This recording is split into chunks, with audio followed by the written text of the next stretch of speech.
Ey müminler! Allah'tan korkun.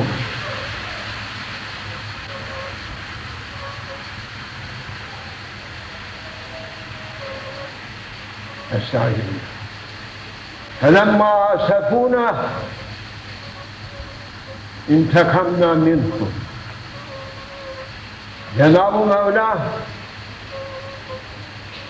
kelam-ı kadiminde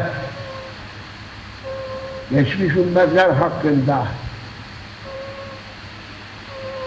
onların azgınlıklarında devam ettikleri cihetle ilahi gazabı tahrik ettiklerinden dolayı başlarına geleni bize hikaye buyurur. فَلَمَّا آسَفُونَا. Bizi kızdırdıkları zaman, yani Cenab-ı Hakk'ı gazaplandırdıkları vakitte intikamna minhum. Onlardan intikam aldık. İntikamımızı aldık. Bir ismi şerifi Cenab-ı Allah'ın el-muntakimu. Muntakimdir. İntikam alıcıdır. Edepsizlik yapanlardan intikam alıcıdır. Hakkı olmayan iddia edenlerden, büyüklenenlerden, kibirlenenlerden, azamet tavrında kılan cahillerden, Allah yok diyenlerden, Allah'ı yok sayanlardan, Allah'a itaat etmeyen, Allah'ı saymayanlardan intikam alıcıdır. Boyuna bosuna bak.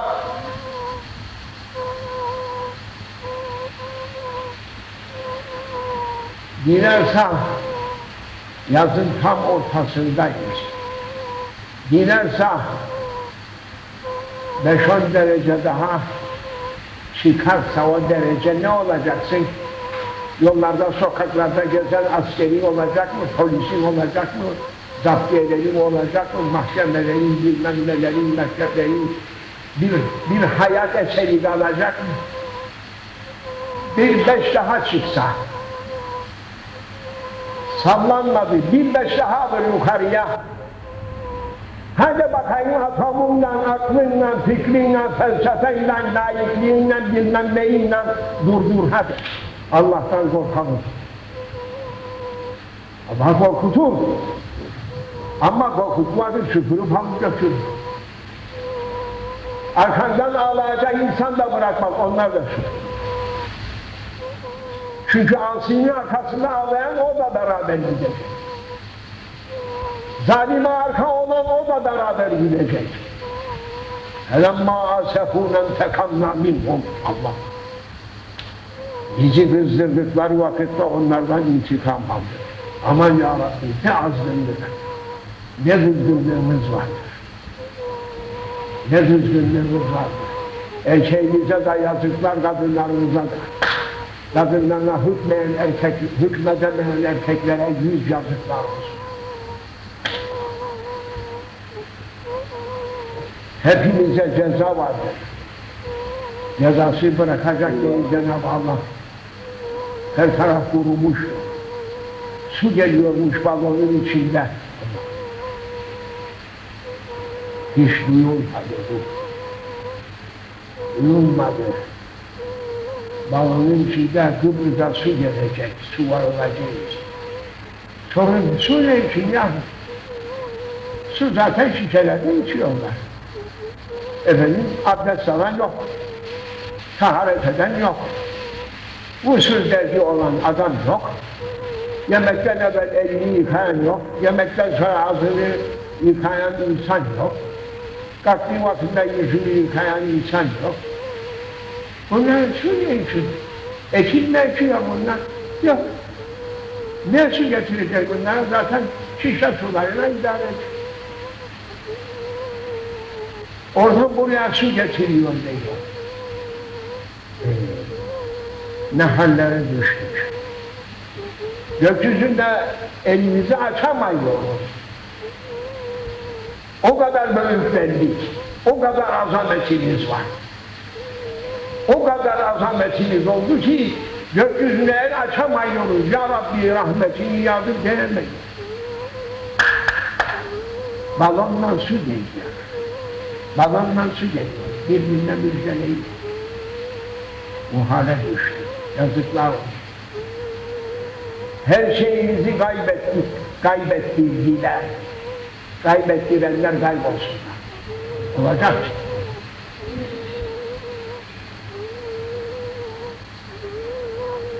Her şey için bir hudut koyduk diyor Cenab-ı Allah. O hududa yetişinceye kadar bırakıyor. O hududa geldikten sonra orada cebri dur işareti var ya, yolda çılgınca koştu. Lakin efendim seyir ışıkları görüldüğü vakitinde durmaya mecbur, hafifletecek. Günden güne hafifleteceklerdir ve duracaklardır. İslam'a saygı, Allah'a saygıdır. İslam'ın mabetlerine saygı, Allah'a saygıdır. Cuma vakti iş duracaktır. Devletin kutsiyet taşıyan bir vasfı yok diyorlar. Ya öyle mi? Kutsallığı yok devletin. Öyle mi? Ya kutsal olmayan bir müesseseyi Allah hayatta durdurur mu? Kutsallığı yok demek manası ruhsuz, maneviyatsız, hiçbir tarafa bağlantısı olmayan bir müessese demektir.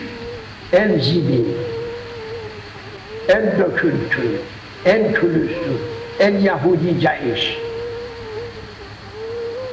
Kutsiyet taşırdı bu kadar 1000 senedir. Bizim devletlerimiz ve saygılı ve sevgili etbaına ve alasına onun huzurunda öyleydi. Ve Cuma günü hayat dururdu. Cuma saati bütün bir memleket secdede görülürdü gökyüzünden baktığı vakitte. Şimdi gökyüzünden bakanlar var. İki taifa. Amerikan da bakıyor, Rus da bakıyor. O koşup dolaşanlarla yeryüzüne ne yapıyor? Onu bırak da daha yukarıdan seni kontrol edenleri unutma. Sen görmüyorsun ama inanıyorsun ki gökyüzünde dolaşan efendim ve yeryüzünün haritasını, yeryüzünde dolaşanların resmini çeken, eşini tespit eden alet edevat var. Nasıl inanın adam? Görüyor mu böyle şeyi? Görmüyor ama söylüyor. Ya, gökyüzünde melaike var, seni seyrediyor dediğinde öyle şey mi olur? Eşek mantığıyla hemen reddeder. Ya, gökyüzünde dolaşan efendim İngiliz'in, Alman'ın attığı şeyler vardır, dolaşıyor, resim alıyor dersen amenna diyor. Dinden bir şey söylersen seninle boğaz boğaza kavga etme. Bu hale geldi. Bu kadar kafasız oldu. Okuttuğumuz kafirlik küfür üzerine. Allah dedirtmiyor. Mektebe girer çıkar Allah demezler. Küçük mektebinden başla besmelesizdir. Allah dedirtmiyor. Besmeleyle başlar besmele. Allah var olduğunu bilirdi. Allah'ın bunu olduğunu bilirdi. Allah'ın kendilerine yardımcı olacağını bilirlerdi, öğrenirlerdi. Şimdi hiç, çünkü mekteplerde de kutsiyet kalmadı. Okullarında kutsallık yok. Uydurmayla da söyleyeyim. Okullarında kutsallık yok. Mekteplerimizde kutsiyet vardı. Besmeleyle. Şimdi yoktur. Kafir mektebine başlar, İskoliya derler onlar, İskolder, İstavroz çıkararaktan bir kutsiyet izafe eder. Bizi soydular, suvana çevirdiler. Hiçbir kutsi şeyimiz kalmadı. İşte geçen gün merasim yaptılar. Baktım acaba camiye giden bey paşa oldu mu, buranın büyükleri iftihar ile acaba bu güneşin anında duracaklarına Ayasofya Camii Şerifine gittiler mi? Bir secde etsinler, Ya Rabbi bu günlerimize nasip etti diye bir secde edeni oldu mu? Biz çaydaşlarız. Çaydaşlıkta bu yok. Laiklikte camiye gitme yok. Laiklikte secde etmek yok. Laiklikte kutsiyet diye bir şey nerede var? Kafirlik. Evet. Aleyhlerine yazılsın layıha diye emir var şimdi. Sicillerini dolduruyor yukarıdaki melaike. O Satürnlerin kızıyım da Cenab-ı Hakk'ın koyduğu melaikeler yazıyor sicillerini. Bilmiyorum 1999 senesi sert senedir.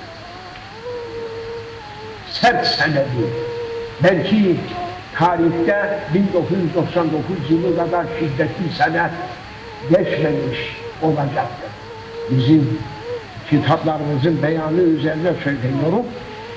Çok şiddetli bir sene olacaktır ki ondan sonra da artık bu insanların Nemrut sınıfına giren insanların icat ettikleri ölüm makinelerinin duracağı senedir. 2000 oldu mu sıfıra düşecektir.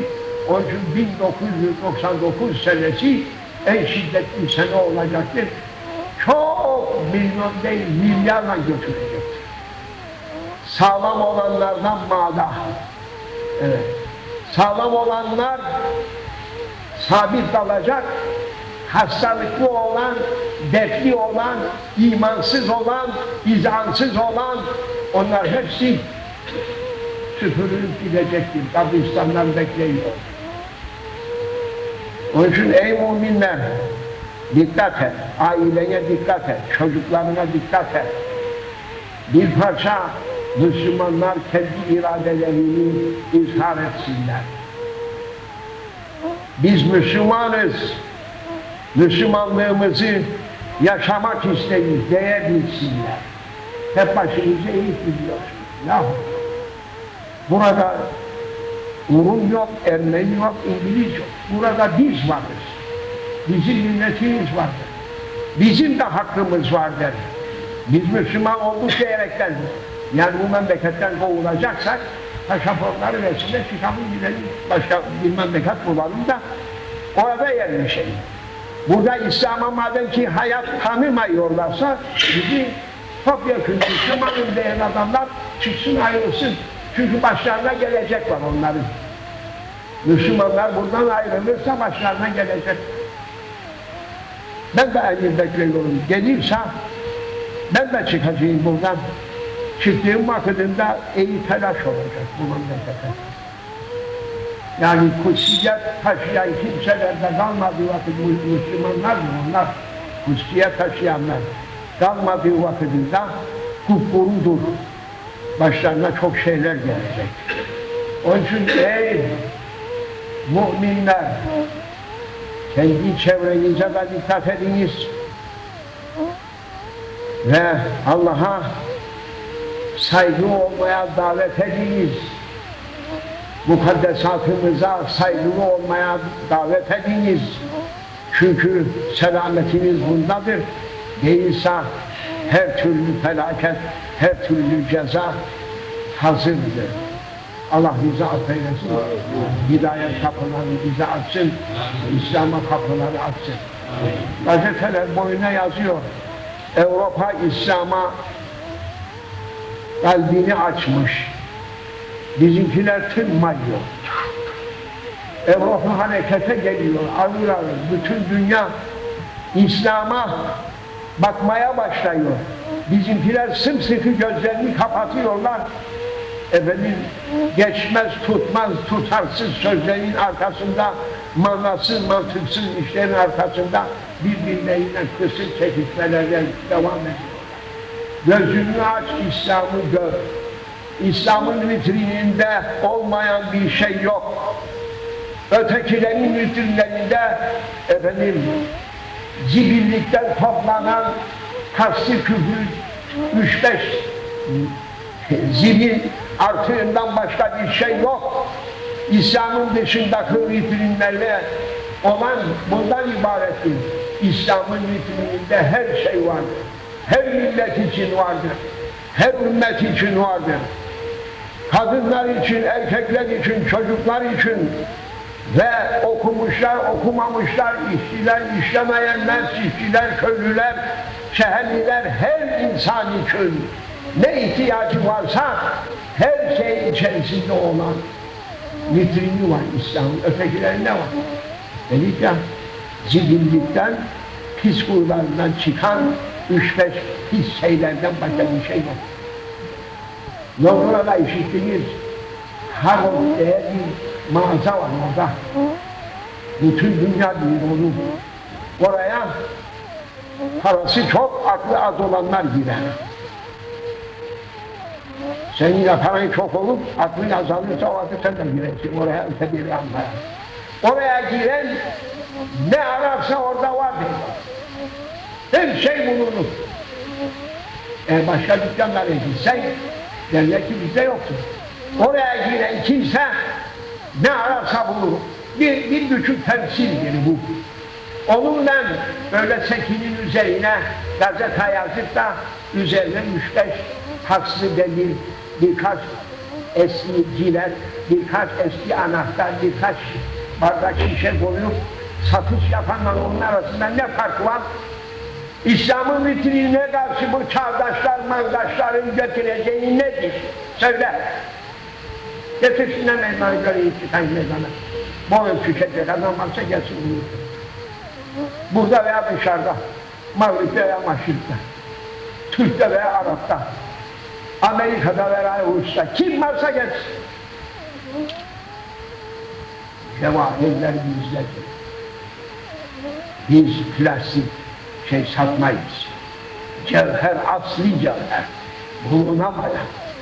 İşte İslam'ı böyle takdir et, takdir olunur. Takdir etmezsen, sen de sıfırlanacaksın. Allah İslam'ı takdir eden, İslam'ı tazim eden, gururla kendisini şerefli sayan kimselerden eylesin bizi. Balkanlardaki Müslümanlara olanları işitiyorsunuz. Her türlü yardıma muhtaçtırlar. Allah rızası için onlara sadaka veriniz, burada toplanan sadakalar onlara ulaşıyor. Yeni kalma, Allah onların haline bizi düşürtmesin.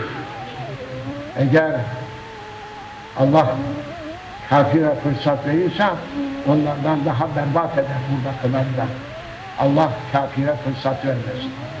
Sadakanızı veriniz ve o kimselere her cihetten yardım ediniz. Gerek dua, gerek mali, gerek bedeni surette onlara yardımınızı esirgemeyiniz, artırınız. Allah sizi bulursun. Bir bendi ki onda diyor ki laik düzende devletin kutsiyeti yok. Evet. Kutsallığı yok. Bitti. Tükendi. Devlet saygınlığını kaybeder. Evet. Eskiden ne derdi Müslüman? Şeriatın kestiği parmak aramaz derdi. Şimdi bunlar devleti yıkmak için her biri bir taraftan bombardıman ediyor. Çünkü devlette bir kutsiyet yok ki buna ben karşı geldiğimde Allah divanında mesul olacağım, günaha gireceğim diyerekten bir gayreleri yoktur. Binaenaleyh bunlar yedikleri zakkım olsun, biz de yedik. Bunlar ne dört ayaklı iki kuyruklu mudur bunlar? Bizde ne fazlalıkları var? Bunların söylediği biz de söyleriz. Bunların yediğinden fazla biz de yeriz. Bunların aldattığından fazla biz de aldatabiliriz. Ne farkımız var? Onun için bunların uzlaşması yok. Ahir zaman geldiğinde Peygamber buyurmuş Aleyhisselam, baştakiler ahaliye lanet edecek, ahali baştakiler lanet edecek. Şimdi Denktaş öfkeleniyor bize. Ne öfkelenecek bize? Almadı. Ben bu memlekete geleni Denktaş gelmediydi. Ben 44'te buraya geldiğimde daha Denktaş Londra'daydı. Londra'daydı. Türkiye'den gelmedi. Londra'dan hazırlanıp geldi buraya. Bu Türklerin haberi olmayan mesele. Göçük'ün oğlu İsviçre'nin manastırlarından orada içirilip gelmiş adam o da. O da Türkiye'de yetişmedi. İkisi de